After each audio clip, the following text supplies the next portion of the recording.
Hello প্রিয় ছাত্রছাত্রীরা, আমি শুরু করতে চললাম ক্লাস 12 সেমিস্টার 3। আমরা পর্ষদ নমুনা প্রশ্ন সমাধানের যে সিরিজ শুরু করেছিলাম তার পার্ট 2। চলো তাহলে আমি শুরু করছি আজকের ক্লাস। আমরা করছি কোশ্চেন নম্বর 17 থেকে। কি বলা হয়েছে?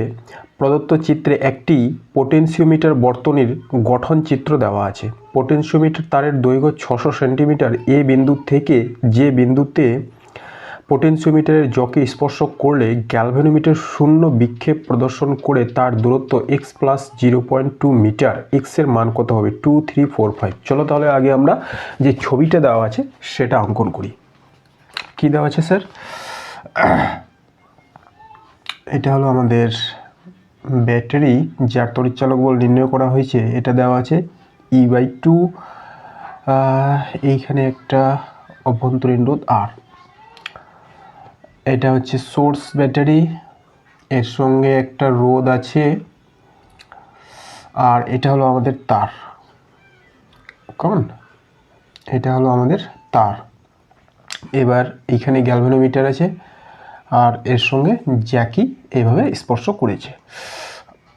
এটার রোধ হচ্ছে 15R, আর এইটার হলো আর সোর্স ব্যাটারি হলো ই। কেমন? এটা এ পয়েন্ট, এটা বি পয়েন্ট। তো এইখানে আমরা যে ফর্মুলাটা ব্যবহার করে অঙ্কটা সমাধান করতে পারবো তা হলো যে পোটেনশিওমিটার বর্তনীর সাহায্যে আমরা অজানা কোষের তড়িৎচালক বল নির্ণয় করার যে রাশিমালা ফর্মুলা সেটা ব্যবহার করব। কেমন? তো এর জন্য আগে আমরা কি করব, আমাদের পোটেনশিওমিটারের যে মোট রোধ ও এই তারের যে টোটাল তড়িৎচালক বল বিভব প্রভেদ সেটা আমরা নির্ণয় করে নিই। লিখব যে পোটেনশিওমিটারের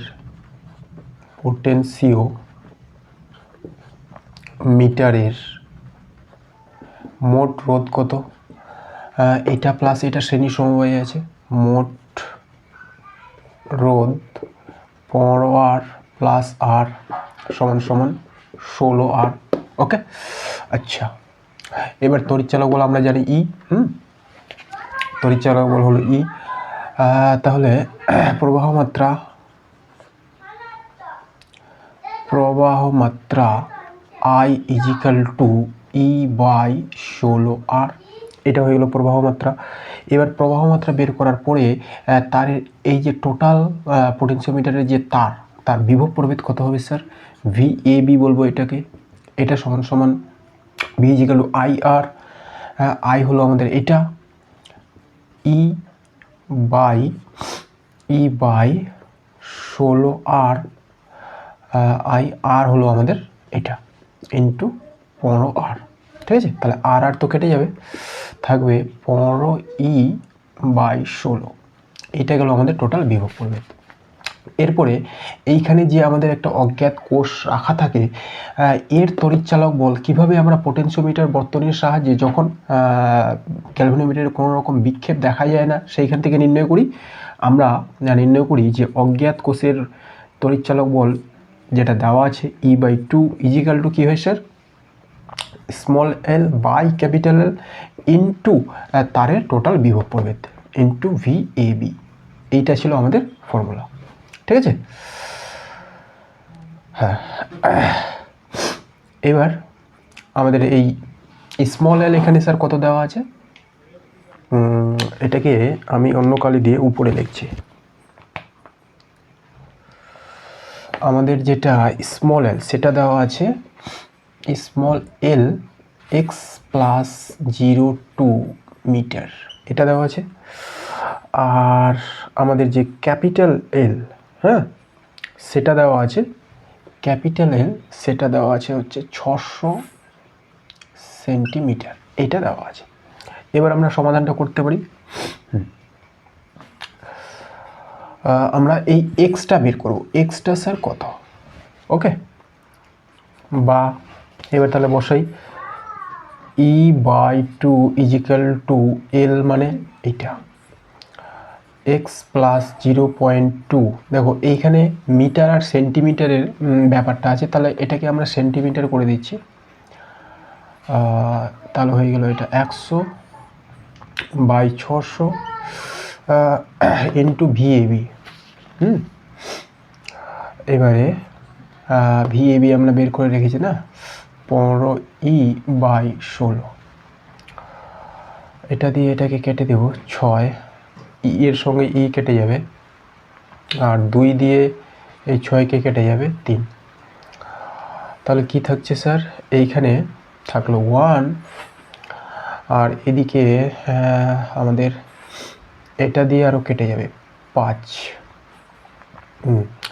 তাহলে উপরে থাকলো 5x প্লাস এটা দিয়ে এটাকে গুণ করে দিলে 1.0, 5 দুগুণে 10 মানে 1.0, আর নিচে হয়ে যাবে স্যার 16, বা 5x প্লাস 1 ইজিক্যাল টু 16।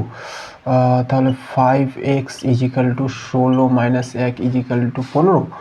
অতএব x is equal to 15/5 is equal to 3। তাহলে উত্তর হবে স্যার আমাদের কোনটা, অপশান বি। অপশান বিতে দেওয়া আছে 3। কমন।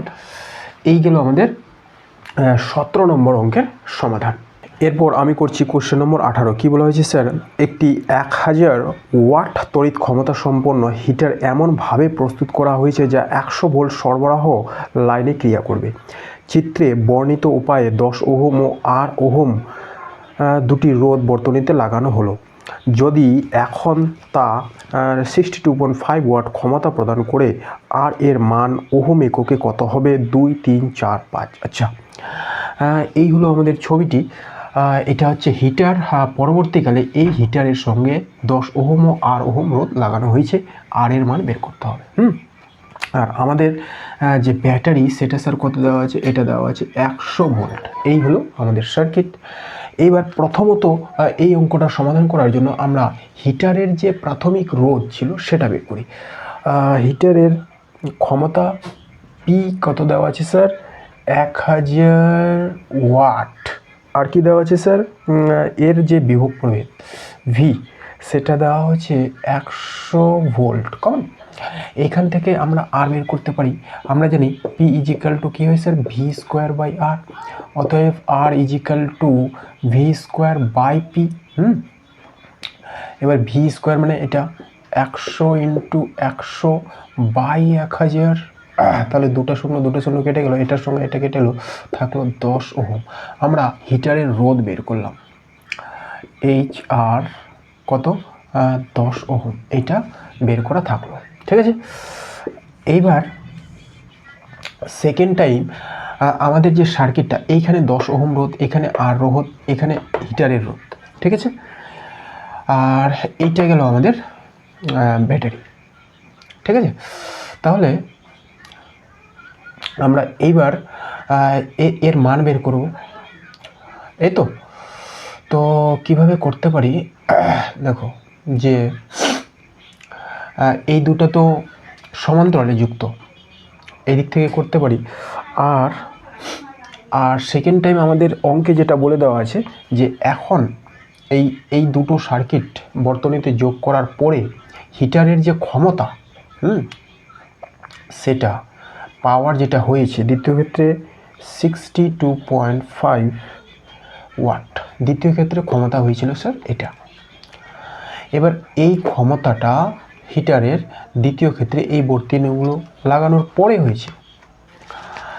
তাহলে হিটারের আমরা রোধ জানি, ক্ষমতা জানি, ভোল্টেজটা বের করে নিতে পারি না এই ফর্মুলাটা থেকে?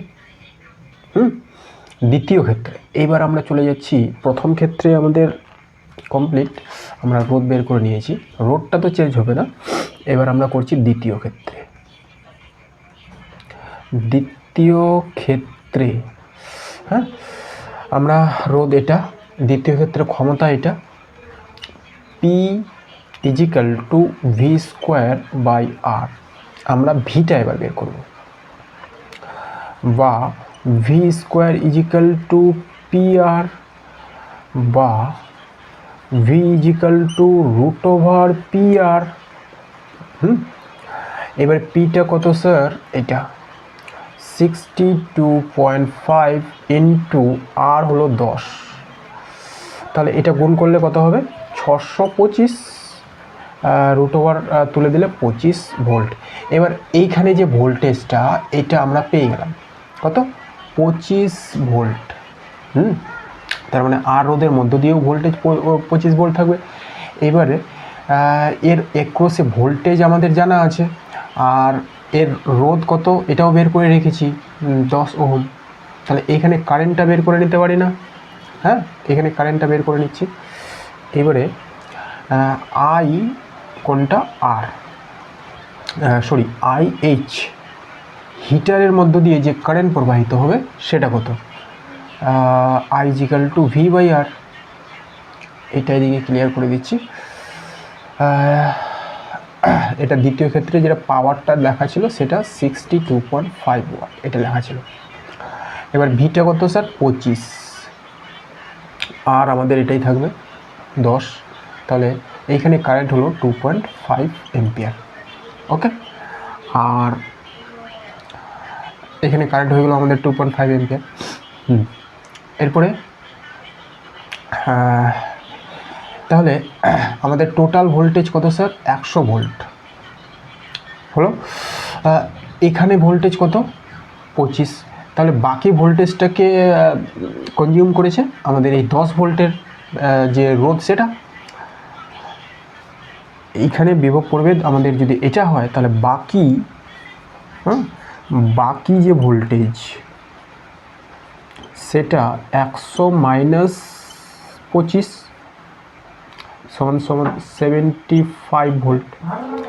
এটা এই একক্রসে খরচ হবে। তাহলে 10 ওহম রোধের মধ্য দিয়ে যে কারেন্ট সেটা আমরা বের করে নিই। অতএব আমরা লিখব, এই যে এটা আমি বের করে লিখলাম এইখানে। তাহলে I10R 10 ওহম রোধের একক্রসের যে কারেন্ট এবার আমরা সেটা বের করব। এর জন্য ভোল্টেজ কত হবে, 75/R এটা, আর এইখানে কত স্যার, 10। এইখানে আমাদের টোটাল ভোল্টেজ 25, তাহলে এই অংশের জন্য ভোল্টেজ 75, কারণ দুটো মিলে তো 100 হবে। ঠিক আছে, এটা ভোল্টেজ। তাহলে টোটাল কারেন্ট হয়ে গেল 7.5 এম্পিয়ার। দেখো এবার বর্তনী থেকে যে কারেন্টটা বের হবে সেটাই হলো আমাদের এই 7.5। এই কারেন্টটাই, কারণ 10 ওহম রোধের মধ্যে দিয়ে যাবে। তারপরে এইখানে এসে কারেন্টটা দুটো রাস্তা পেয়েছে, এই পথে যেতে পারে, এই পথে যেতে পারে। আমরা বের করে দেখলাম IH অর্থাৎ হিটারের মধ্য দিয়ে যে কারেন্ট যাচ্ছে সেটা হচ্ছে 2.5, টোটাল কারেন্ট এটা। তাহলে এই প্রান্তে কত কারেন্ট যাচ্ছে, IR কত, 7.5 টোটাল কারেন্ট -2.5 হিটারের কারেন্ট সমান 5 এম্পিয়ার। এই পথ দিয়ে কত কারেন্ট যাচ্ছে স্যার, 5 এম্পিয়ার। এর বিভব প্রভেদ কত স্যার, 25 ভোল্ট। তাহলে এটা বের করতে পারবো। এবার আমরা বের করবো তার রোধটা। তো তাহলে V = হয় IR, অতএব R = V/I। R = V/I। ভিটা কত, 25, আইটা কত, 5। তাহলে এটা হচ্ছে 5 ওহম। এই যে রোধ সেটা হলো 5 ওহম। 5 ওহম আছে আমাদের অপশান ডিতে। একটু বড় ছিল অঙ্কটা, ক্যালকুলেটিভ অঙ্কটা। হ্যাঁ, এইভাবে আমাদের এটা সমাধান করতে হবে, তাছাড়া তো কোনো উপায় আমি দেখতে পেলাম না। ওকে, এরপর আমরা চলে যাব কোশ্চেন নম্বর 19 নম্বরের স্যার কী বলা হয়েছে, প্রদত্ত চিত্রে 1 ওহম ও 2 ওহম রোধ দ্বারা একটি অসীম বর্তনী গঠন করা হলো। নগণ্য অভ্যন্তরীণ রোধযুক্ত 6 ভোল্ট বিভবের একটি ব্যাটারিকে A ও B বিন্দুর মধ্যে লাগানো হলো। আচ্ছা, A ও B বিন্দুর কার্যকরী রোধ কত হবে? আচ্ছা, কার্যকরী রোধ আমাদের এবার বের করতে হবে। 4টা অপশান দেওয়া আছে, 2, 4, 6, 8। তাহলে দেখো, এই হলো আমাদের অসীম সংখ্যক রোধ বিশিষ্ট সেই বর্তনী যার রোধগুলোর মান 1 ohm, 2 ohm, 1 ohm, 2 ohm, 1 ohm, 2 ohm দেওয়া আছে। ওকে, এইবার আমাদের A ও B এর মধ্যে তুল্য রোধ নির্ণয় করতে বলেছে, তাই না? তো আমরা ধরে নেব এই যে বর্তনী আছে যার অসীম সংখ্যক রোধ আছে, তার তুল্য রোধ অর্থাৎ AB এর যে তুল্য রোধ সেটা হলো R। লিখব, ধরি A ও B বিন্দুর তুল্য রোধ সেটা হলো ক্যাপিটাল R। এবার দেখো যে এ আর বি বিন্দুর ডান দিকে অসীম সংখ্যক রোধ অবস্থিত, আমরা কি করলাম, এই জায়গায় পি আর কিউ আরেকটা পয়েন্ট নিলাম। এই পি আর কিউ এর ডান দিকেও কতগুলো রোধ অবস্থিত, অসীম সংখ্যক রোধ অবস্থিত, ফলে পি আর কিউ এর ডান দিকের রোধ কত হবে স্যার, এটার জন্য রোধ হবে আর। অতএব লিখতে পারি পি ও কিউ বিন্দুর পরবর্তী বর্তনীর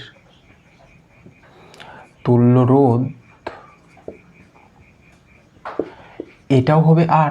তাহলে এখন সার্কিটটা কি হবে, পি আর কিউ এর আগের বর্তনী হচ্ছে এইটুকু অংশ, এটা এ বি 6 ভোল্টের ব্যাটারি, 6 ভোল্টের ব্যাটারি এখানে সংযুক্ত ছিল, 1 ওহম 2 ওহম রোধ।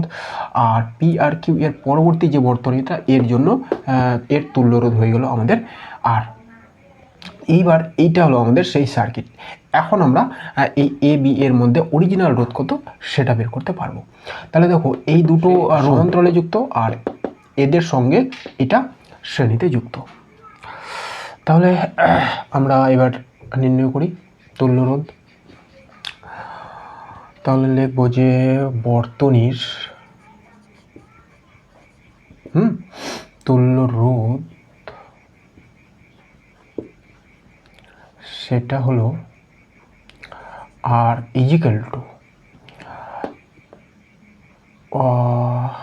1 প্লাস আর এদের মধ্যে যে তুল্য রোধ সেটা কিসের 2 ইন্টু আর বাই 2 প্লাস আর, তাই তো।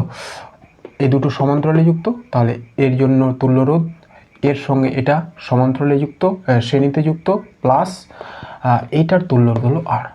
এইখান থেকে আমাদের বের করতে হবে এই আর এর মান, বা আর ইজিক্যাল টু এটাকে গুণ করে দিলে এটা হচ্ছে আমাদের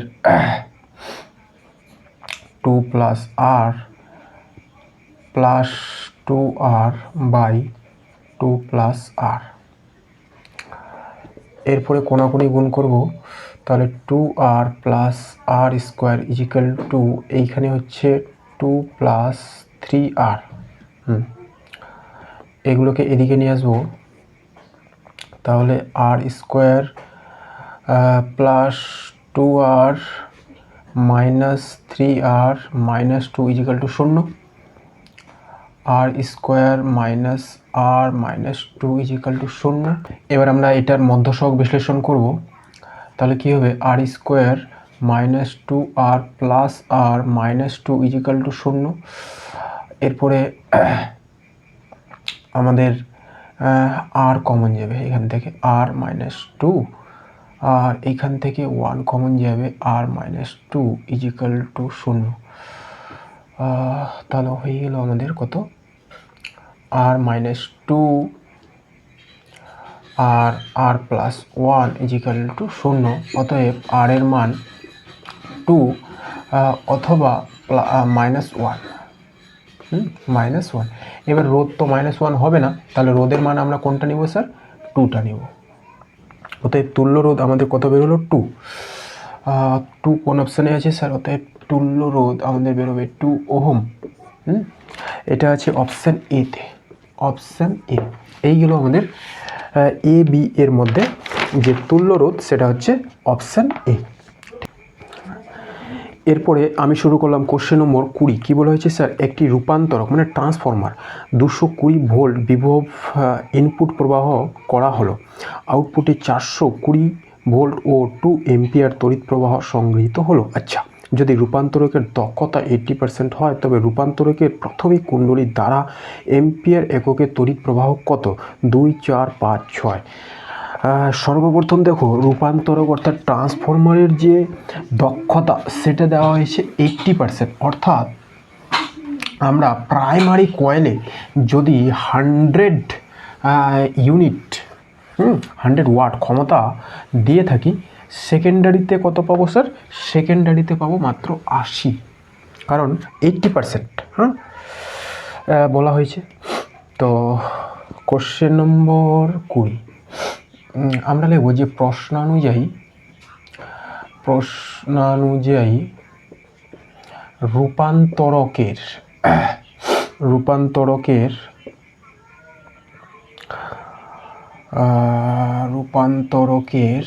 দক্ষতা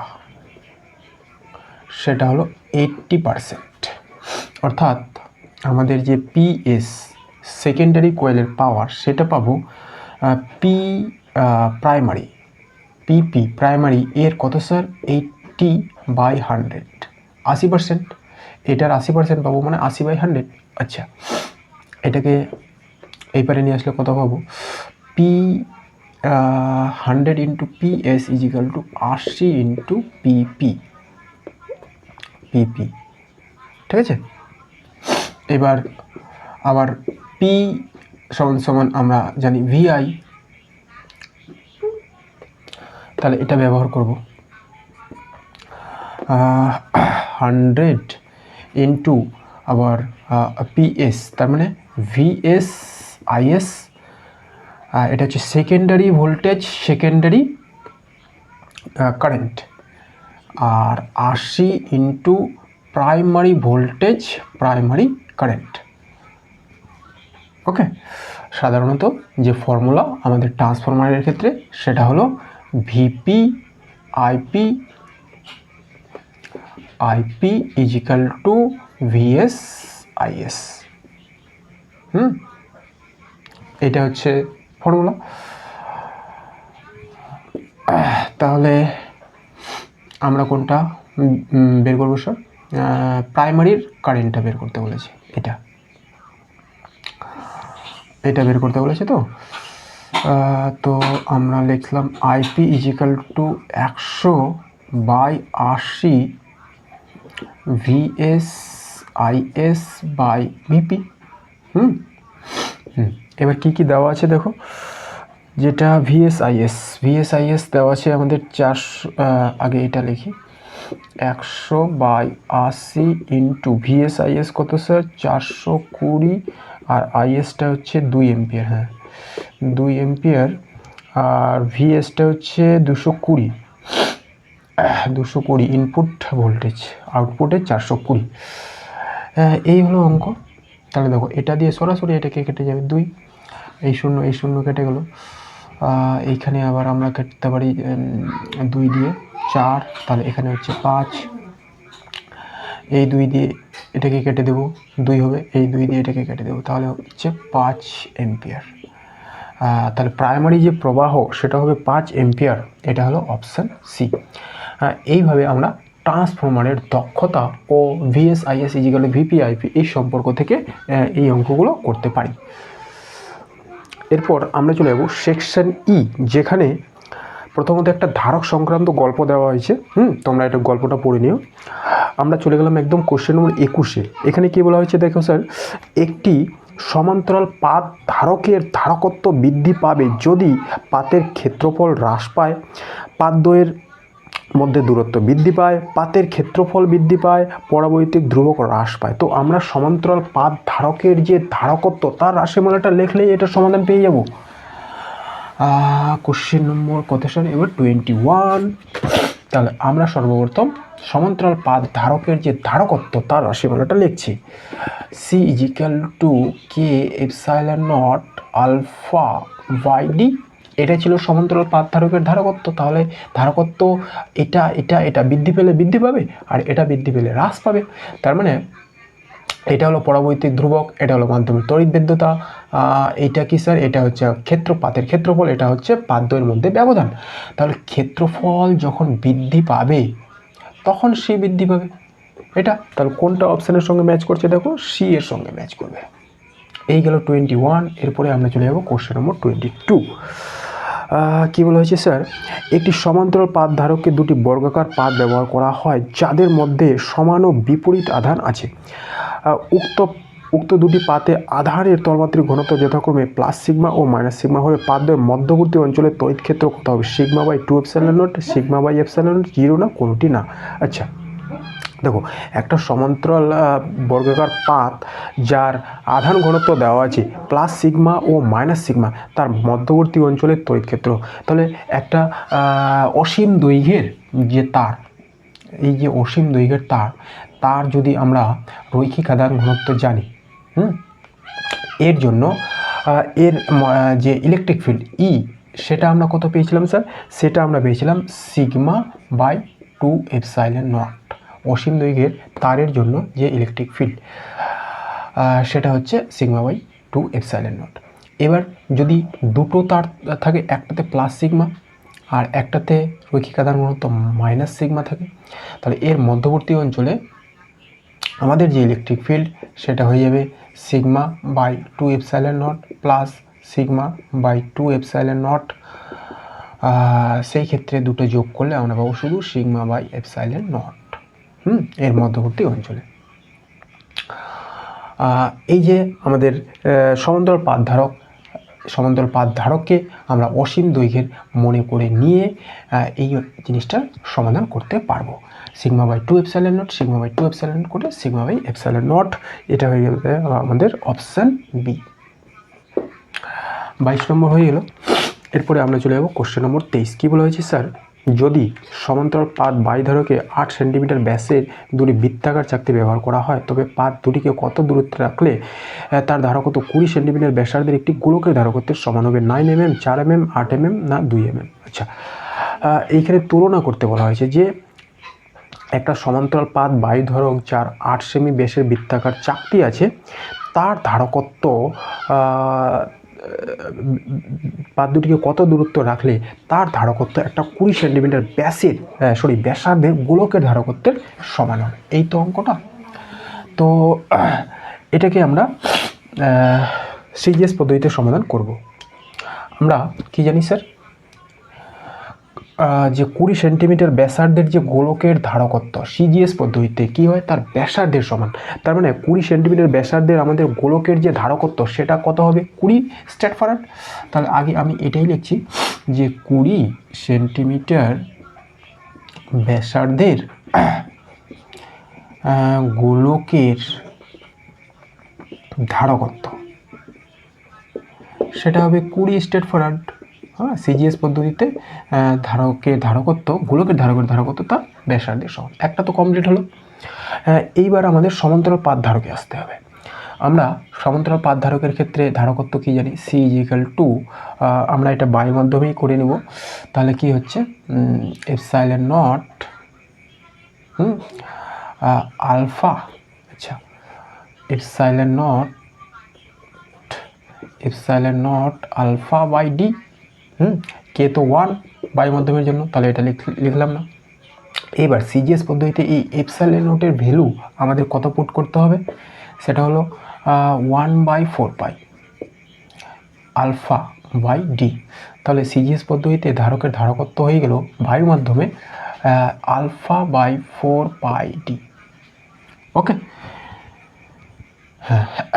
এইবার আমাদের ডিটা বের করতে হবে। সিটা হলো আমাদের এত, তাহলে α/4πd হলো 20। এরপরে তাহলে আমাদের ডিটা বের করতে হবে। এবার কোনাকুনি গুণ করে দিই, তাহলে কি হচ্ছে? 4πd × 20 alpha, d α/4π × 20। এবার ভ্যালুগুলো বসাবো আমরা। আলফা মানে ক্ষেত্রফল πr², আর আর দেওয়া আছে, ব্যাস দেওয়া ছিল 8, ব্যাসার্ধ হয়ে যাবে 4। ঠিক, তাহলে এটা হচ্ছে পাই ইন্টু r² মানে 4 × 4, আর 4π এদিকে আছে, তারপরে এটা হলো আমাদের 20। তাহলে 4π এর সঙ্গে এদিকে 4π কেটে গেল, এটা দিয়ে এটাকে কাটবো 5। তাহলে আমাদের হচ্ছে কত স্যার? হচ্ছে 1/5, এটা সেন্টিমিটার। আমরা mm এ উত্তরটা নিয়ে যাব। তো এটাকে 10 দিয়ে গুণ করে দিই, তাহলে হচ্ছে 10/5 = 2 mm। এটা আছে অপশান ডিতে। এইগুলো আমাদের 23। আমি শুরু করলাম কোশ্চেন নম্বর 24। কী বলা হয়েছে? +2 × 10⁻8 কুলম একটি আধানকে একটি সমান্তরাল পাত ধারকের ধনাত্মক পাতে এবং -1 × 10⁻8 একটি আধানকে ঋণাত্মক পাতে রাখা হলো। আচ্ছা, ধারকের ধারকত্ব 1.2 × 10⁻³ মাইক্রোফারাড। পাত দুটির মধ্যে বিভব প্রভেদ কত হবে? 4টা অপশান দেওয়া আছে। এইবার দেখো এই অঙ্কটির ক্ষেত্রে ধারকের যে প্লেট, সেই প্লেটে আধান আমাদের দেওয়া হয়েছে। এইখানে ধরলাম Q1 আধান এবং এইখানে ধরলাম Q2 আধান দেওয়া হয়েছে। এবার Q1 Q2 এর যে মান সেটা কিন্তু আলাদা আলাদা। এটা হচ্ছে 2 ইন্টু প্লাস 2 ইন্টু 10⁻⁻8 কুলম, আর Q2 যেটা -1 ইন্টু 10⁻⁻8 কুলম এইটা। তো এই পার্টিকুলার অঙ্কটা সমাধান করার ক্ষেত্রে আমাদের কী করতে হবে? সর্বপ্রথম প্লেটের বাইরের আধান আমরা নির্ণয় করব। লিখব যে প্রতিটি প্লেটের বাইরে আধান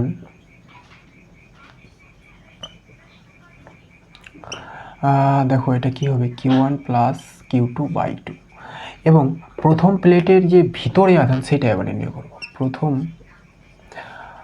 প্লেটের এবার আমরা জানি আবার ধারকের যে আধান সেটা পজিটিভ প্লেটের ভিতরে যে আধান সেইটাকে ধরা হয়, সেই জন্য আমরা এটা নির্ণয় করব। প্রথম প্লেটের ভিতরে আধান সেটা কত?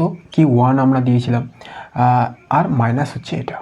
বাইরে যদি এই আধানটা থাকে তাহলে ভিতরে কত আধান থাকবে? টোটাল আধান দিয়েছিলাম আমরা এটা থাকবে বাইরে, মাইনাস Q1 প্লাস Q2/2। আমরা দিয়েছিলাম এটা 2 ইন্টু 10⁻⁻8 মাইনাস এটা প্লাস এটা, তার মানে 2 ইন্টু 10⁻⁻8 মাইনাস এইটা মাইনাসের জন্য মাইনাস হয়ে গেলে 1 ইন্টু 10⁻⁸/2 এটা, ঠিক আছে। এরপর স্যার আমরা কি করতে পারি? এখান থেকে এটা বিয়োগ করে দিতে পারি আগে, তাই না? তাহলে এটা হচ্ছে 2 ইন্টু 10⁻⁸ মাইনাস এখান থেকে এটা বিয়োগ করলে কি থাকবে? 1 ইন্টু 10⁻⁸/2। আচ্ছা, এবার আমরা কি করছি যে 10⁻⁸ কমন নিতে পারি। 10⁻⁸ কমন নিলাম। তো এখানে কি থাকবে? এখানে থাকবে হচ্ছে 1, এখানে থাকবে হলো হাফ। তার মানে এটাকে ক্যালকুলেশন করলে আমরা কি পাবো? না, এখানে থাকবে 2, তাই তো? এখানে 2 আছে, এখানে 2 আছে, হ্যাঁ। তার মানে এটা 3/2 হবে। তাহলে এখানে আমরা পাচ্ছি স্যার 3/2 ইন্টু 10⁻⁸। এইটা গেল আমাদের ভিতরে যে আধান সেটা 3/2 ইন্টু 10⁻⁸। এরপরে আমাদের বের করতে বলা হয়েছে বিভব, পাত দুটির মধ্যে বিভব। এবার বিভব Q = CV হয়, এটা ক্লিয়ার করে দিলাম। আমরা জানি যে Q = CV এটা হয়, তাই তো? V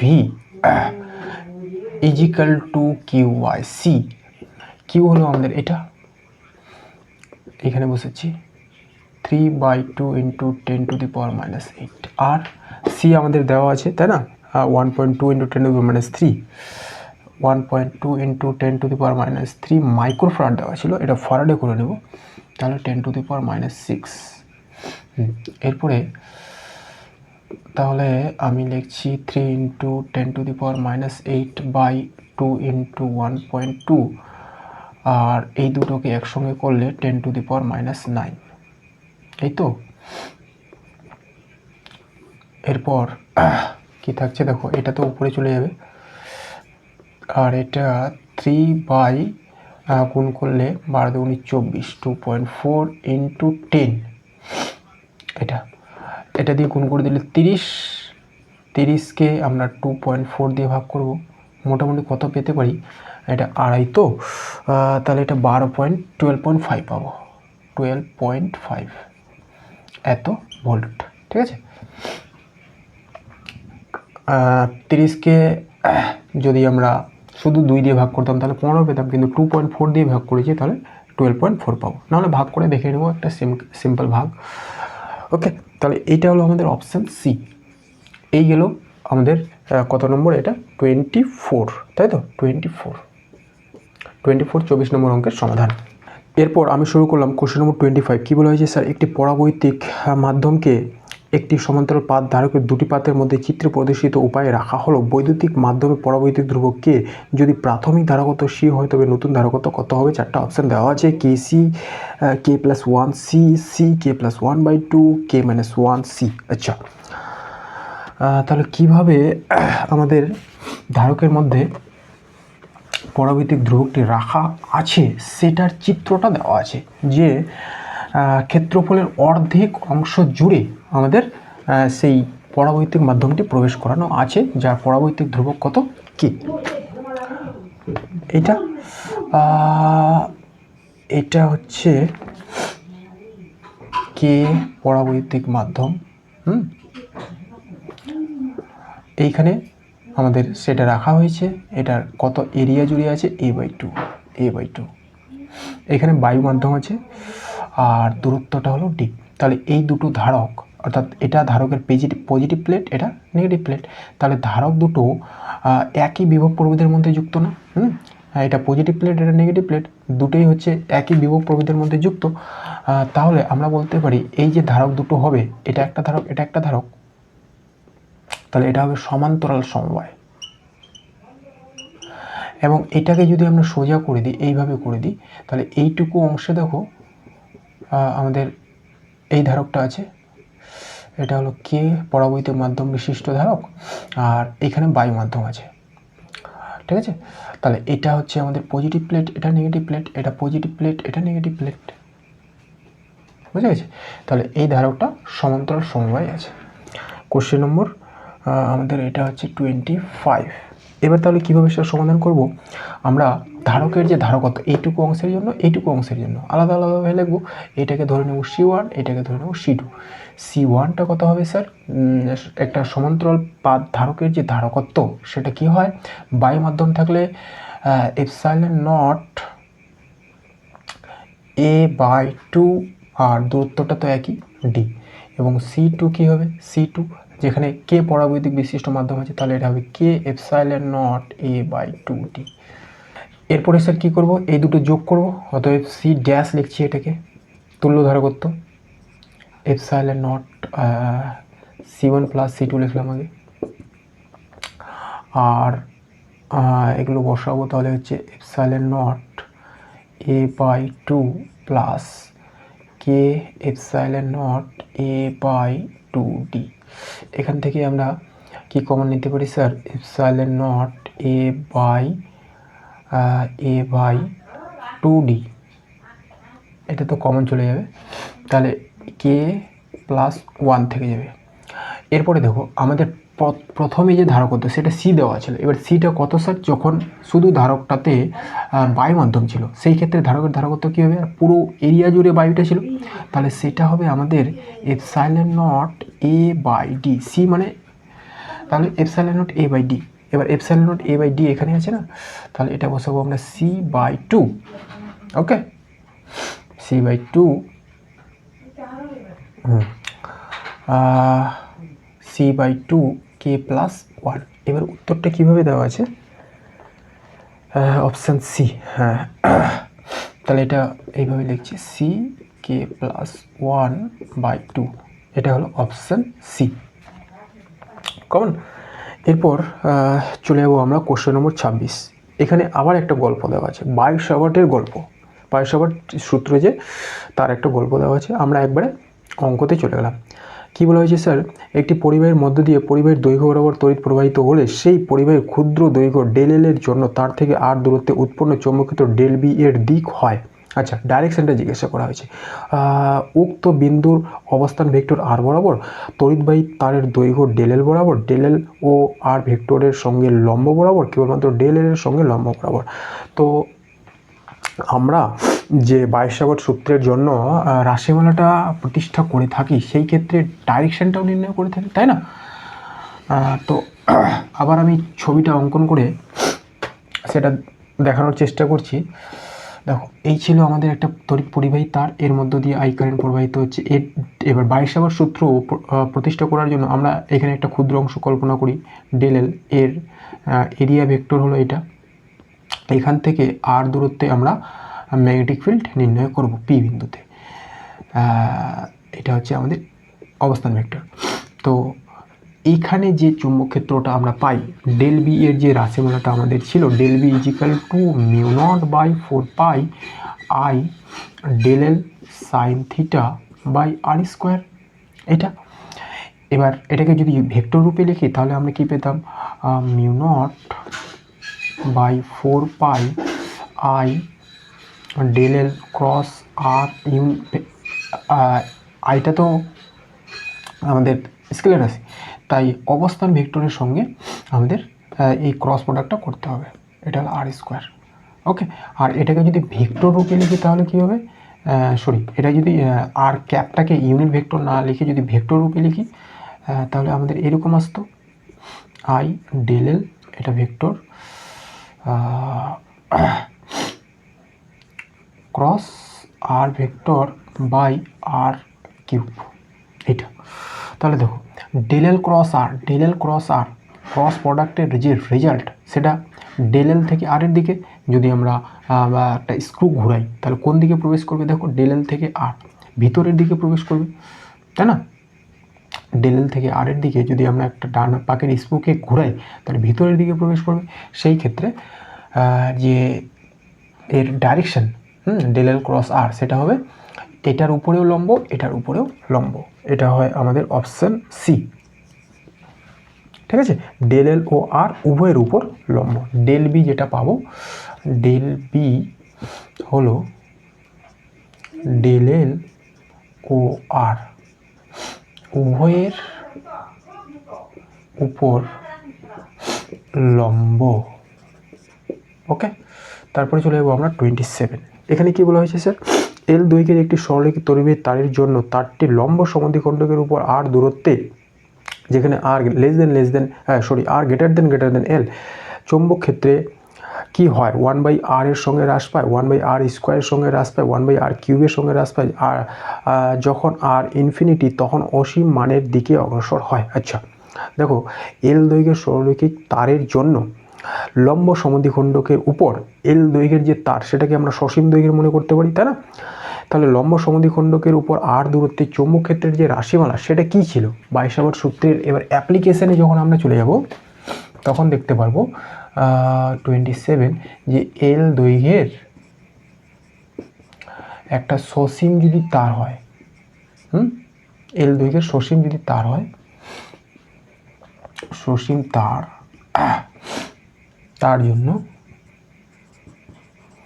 যে চৌম্বক ক্ষেত্র সেটা আমরা এরকম পাই না, mu naught by 4 pi I by R sine theta 1 plus sine theta 2। এবার অসীম দৈর্ঘ্যের হলে থিটা 1 থিটা 2 90 ডিগ্রি হয়ে যায়, সেই ক্ষেত্রে আলাদা মান পাই, অর্ধ অসীম হলে আলাদা মান পাই।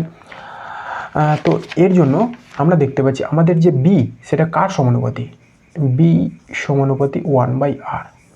তাহলে এটা কোন অপশনের সঙ্গে ম্যাচ করবে স্যার, এটা ম্যাচ করবে অপশন এ। এইবার দেখো সমস্যাটা যে আমাদের বইয়ের মধ্যে দেওয়া আছে অপশন বিটা উত্তর, 1/r স্কোয়ারের সঙ্গে সমানুপাতি। তাহলে যদি লেখা থাকতো যে একটা এল দৈর্ঘ্যের তারের ক্ষুদ্র অংশের জন্য যে চৌম্বক ক্ষেত্র, তাহলে আমরা এই রাশিমালাটা লিখতাম, এই রাশিমালাটা বা এই রাশিমালাটা, তখন কিন্তু আর স্কোয়ারের সঙ্গে সমানুপাতি হতো। এবার এখানে শুধু এল দৈর্ঘ্য বলা হয়েছে, বলা নেই যে এল দৈর্ঘ্যটা ক্ষুদ্র কিংবা অসীম, এরকম বলা নেই। তাহলে একটা সসীম দৈর্ঘ্যের যদি আমরা এটা মনে করি, এটা কি লেখা ছিল, এল দৈর্ঘ্যের সরলরৈখিক তার, বা আমরা সসীম দৈর্ঘ্যের মনে করছি, সেই ক্ষেত্রে আমাদের এই ফর্মুলাটা হয়। আর যদি ক্ষুদ্রাতি ক্ষুদ্র অংশ ডেল এল এর জন্য বলা হতো তাহলে আমাদের আর স্কোয়ারের সঙ্গে সমানুপাতি হতো। ওকে, এইগুলো আমাদের 27। এরপরে আমরা চলে যাব কোশ্চেন নম্বর 28।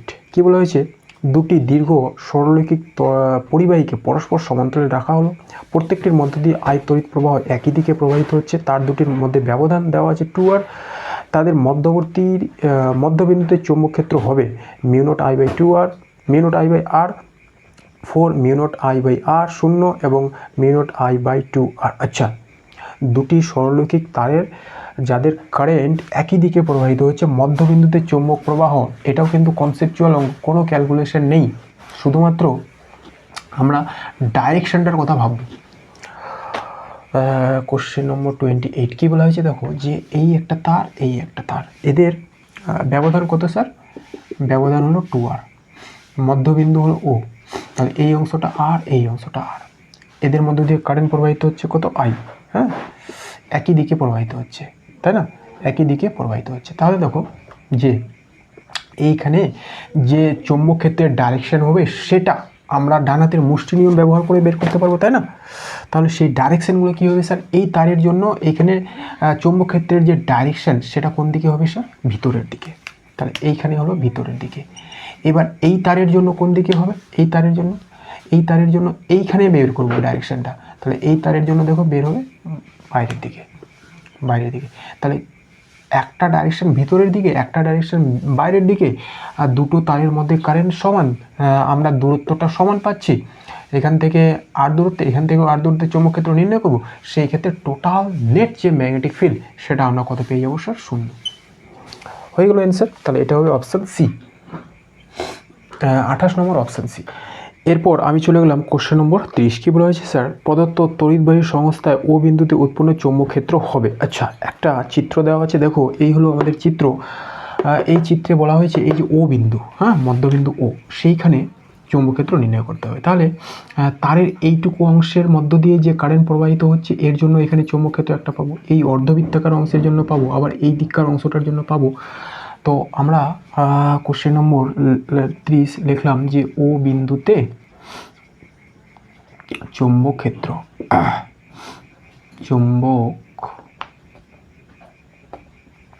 ক্ষেত্র, আর সেটা হলো B equal two B1 B2 B3।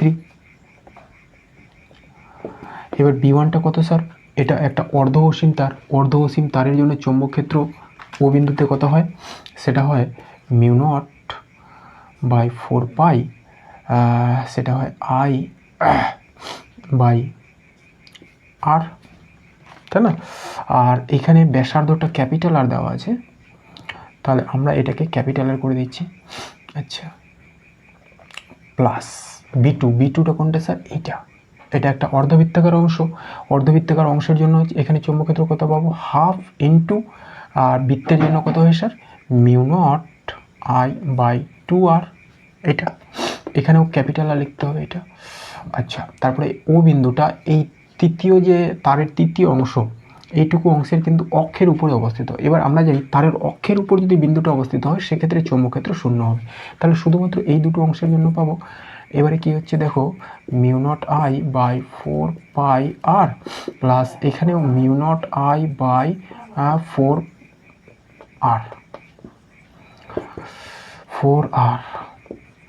তাহলে μ0I/4r, আর এটা হচ্ছে 1/π+1। এটা হয়ে গেল উত্তর, এটা আছে অপশান এতে। এই গেল আমাদের 30 নম্বর কমপ্লিট। এরপরে চলে যাবো আমরা একদম সেকশন এফ। আবারও একটা গল্প দেওয়া আছে, এবারে আমরা এসি সার্কিটে প্রবেশ করছি। চলে গেলাম তাহলে আমরা অঙ্কের মধ্যে। এইখানে গল্পটা পড়ে আমাদের শেষে যে ডাটাগুলো দেওয়া আছে সেগুলো আমি পড়ছি। দেখো কী বলা হয়েছে, 12 ওহম মানের একটি রোধ, 14 ওহম প্রতি বাধা সম্পন্ন একটি ধারক ও 0.1 ওহম আবেশাঙ্ক বিশিষ্ট একটি বিশুদ্ধ আবেশ কুণ্ডলীকে শ্রেণীর সমবায়ে 200 ভোল্ট ও 50 হার্জের প্রত্যাবর্তী তড়িৎচালক বলের সঙ্গে লাগানো হলো। বাম স্তম্ভ ডান স্তম্ভ দেওয়া আছে, এবার এক এক করে আমাদের ম্যাচ করতে হবে। কমন, তাহলে 31 নম্বর, 32 নম্বর, 33 নম্বর, 34 নম্বর, 35 নম্বর সবগুলো কোশ্চেন কিন্তু এই গল্পটার আর আমি যে ডাটাগুলো পড়লাম সেগুলোর সঙ্গে সম্পর্কিত। তো আমি আগে সেই ডাটাগুলো লিখে দিচ্ছি, অঙ্কগুলো খুবই ছোট, যে ডাটাগুলো দেওয়া আছে আগে আমি সেগুলো লিখছি। তাহলে আর 12 ওহম, আর কি দেওয়া আছে স্যার? ধারকের প্রতিবাদ, এটাকে আমরা কি বলে থাকি? XC, সেটা হচ্ছে 14 ওহম। আর হেনরি অর্থাৎ আবেশ যেটা L দেওয়া আছে সেটা হচ্ছে 0.1 হেনরি। আর বিভব প্রভেদ দেওয়া আছে এটা 200 ভোল্ট, আর কম্পাঙ্ক 200 ভোল্ট, আর কম্পাঙ্ক এফ, এসি এর যে কম্পাঙ্ক 50 হার্জ। এইটুকু তথ্য দেওয়া আছে। হ্যাঁ, সর্বপ্রথম আমাদের নির্ণয় করতে বলেছে ওহম এককে আবিষ্যীয় প্রতিবাধাটা কত। আবিষ্যীয় প্রতিবাধা অর্থাৎ যেটা আমরা আবেশাঙ্কের মান 0.1 হেনরি আছে সেটা বের করব। তো আমরা যেটা জানি যে কোশ্চেন নম্বর 31 কি নির্ণয় করতে বলেছে, এম্পিয়ার এককে আবেশীয় প্রতিবাধা। তাহলে নির্ণয় করব আমরা আবেশীয় প্রতিবাধা, তাই না? আবেশীয় প্রতিবাধা এক্স আবেশীয় প্রতিবাধা, সেটাকে XL বলবো, আবেশাঙ্ক XL সেটা হয় ওমেগা এল। এই রাশিমালাগুলো আমাদের আগে থেকে জেনে নিতে হবে যে আবেশীয় প্রতিবাধা XL = হয় ওমেগা এল। এবার দেখো ওমেগা সমান সমান আবার কি 2πn এল, এলটার মান দেওয়া আছে, তাই না? 0.1 আর এন এর মান এই যে এটা, তাহলে এটা হচ্ছে 2 × 3.14 × 50 × 0.1, এটাকে ক্যালকুলেশন করব। এটা 1 দিয়ে গুণ করলে এটা হচ্ছে এরকম না, এটার সঙ্গে এটা গুণ করে দিই আগে 100 ইন্টু এটার সঙ্গে এটা গুণ করে দেবো, তাহলে 0.314। এইবার 100 দিয়ে গুণ করলে আমরা পাবো 31.4। তাহলে এটা আমাদের কোন অপশানের সঙ্গে মিলবে? Option F. আর অপশানের দিক থেকে বলে আচ্ছা বা ডান স্তম্ভের এফ নাম্বারের সঙ্গে ম্যাচ করবে। আর 31 নম্বরের ক্ষেত্রে উত্তরটা হবে বি, কারণ বি এ এখানে এফ লেখা আছে। হ্যাঁ, বি এর এফ। এরপরে আমরা চলে যাব কোশ্চেন নম্বর 32। এইখানে কি নির্ণয় করতে বলেছে? ওহম এককে প্রতিঘাতের মান, টোটাল প্রতিঘাত। আমাদের যে বর্তনী তিনটা যেখানে উপাদান আছে, রোধ আছে এবং ধারক আছে এবং আবেশক আছে, তাহলে টোটাল যে প্রতিরোধ সেটা নির্ণয় করো। অর্থাৎ এলসিআর বর্তনীর যে প্রতিবাধা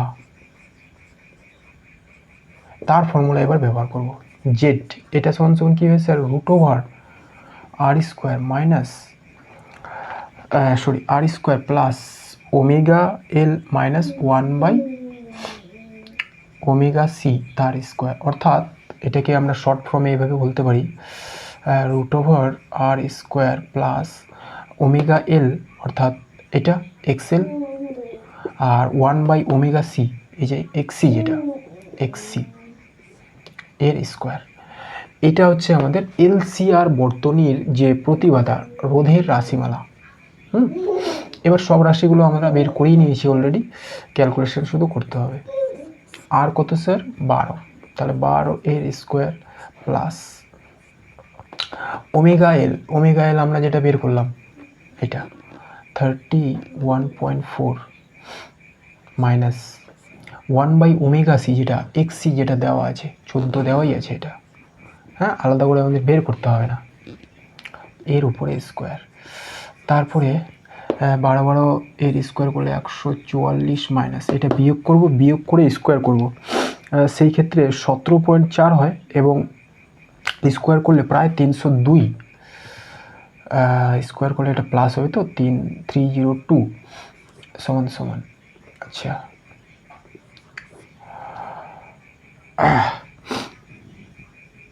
এরপরে এটা যোগ করে দিলে কত হবে স্যার? এটা হলো 6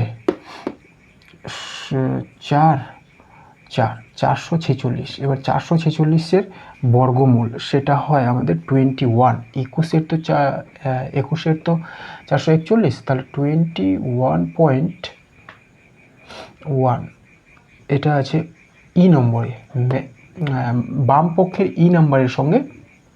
আর উত্তরের ক্ষেত্রে আমাদের যেটা হবে সেটা হলো অপশান এ। অপশান এতে এখানে ই নাম্বার দেওয়া আছে, মানে 32-এর অপশান এ, আর বাম পক্ষের এটা হলো অপশান ই এর সঙ্গে ম্যাচ করছে। এরপরে আমরা চলে যাব কোশ্চেন নম্বর 33-এ কী বলা হয়েছে? এম্পিয়ার এককে প্রবাহ মাত্রা। এবার আমাদের প্রবাহ মাত্রা নির্ণয় করতে হবে। দেখো প্রবাহ মাত্রা I = কী হবে? V/R। তো আমরা টোটাল যে আমাদের প্রতিবাধা সেটা তো নির্ণয় করেই নিয়েছি, রোধ জেড ইজিক্যাল টু এটা, আর ভি তো দেওয়াই আছে। তো আই বের করে নিই, এম্পিয়ার এককে প্রবাহ মাত্রা 33 I equal to V by R, এখানে ভি বাই জেড হয়ে যাবে।